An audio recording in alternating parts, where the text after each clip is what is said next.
Në kohën e sotme, radiologjia nuk është metodë që paraqet rrezik për stafin mjekësor.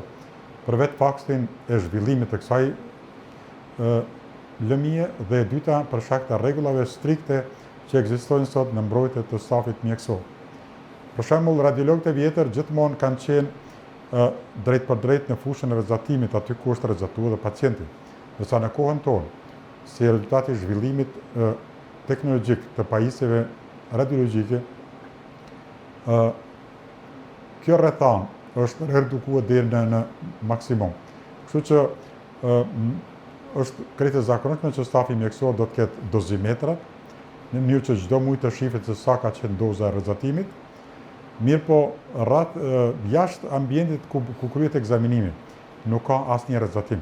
Domethënë, i gjithë rrezatimi përfundon në fushën e rrezatimit, e cila është zonë e kontrollit, ndërsa i gjithë stafi mjekësor është jashtë të këtij rrethi. Në krejt diagnostikimin radiologjik që bëhet në kohën e sotme, gjithmonë do të jenë dozat cilat as përse afërmi nuk i afrohen pasojave eventuale të drejt për drejta për pacientin.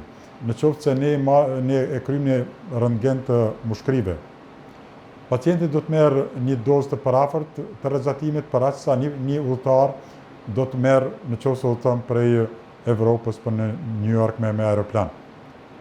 CT-ja, që është e njohur si shkurtesë apo si tomografia kompjuterizuar, kjo metoda që e shohim prapa meje, doza e rrezatimit është më e madhe se sa që është tek röntgeni i zakonshëm i mushkrive. Mirë po, edhe një herë me zhvillimin e këtyre aparaturave në kohën e sotme, është punu shumë dhe është arrit shumë që edhe dozat e rrezatimit jenë shumë më të ulta se sa për shembull në kohën kur unë kam filluar me radiologji para 37 vjetëve apo afër 40 vjetëve. Ajo që është më rëndësishme gjithmonë që pacienti të informohet drejt edhe për dobinë, po edhe për anët anësore apo negative të çdo metode.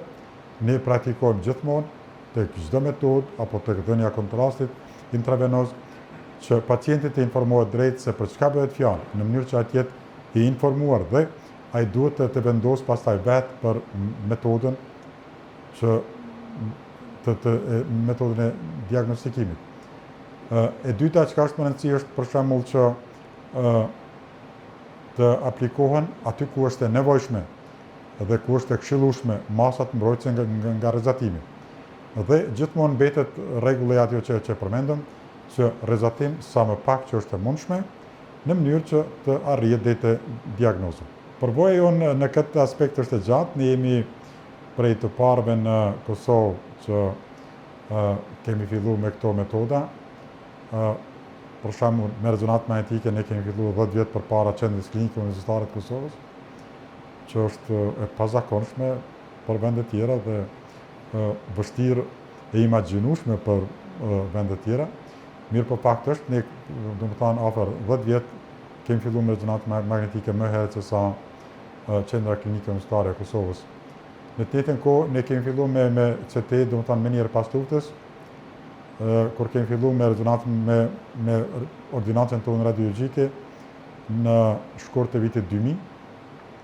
Domethënë janë 25 vjet që pacientët e njohin, e vlerësojnë dhe e kërkojnë spitalin tonë për ekzaminimet radiologjike. Kujdesuni për shëndetin e juaj, vlerësojeni atë, për shkak se është gjëja më e rëndësishme që ne njerëzit e kemi, dhe në qoftë se keni nevojë për mjekim, atëherë gjithmonë ta keni parasysh që është shumë rëndësi që në kohën e duhur të jeni në vendin e duhur, të mjeku i duhur, në mënyrë që ta përmirësoni atë gjendje të rënduar të shëndetit.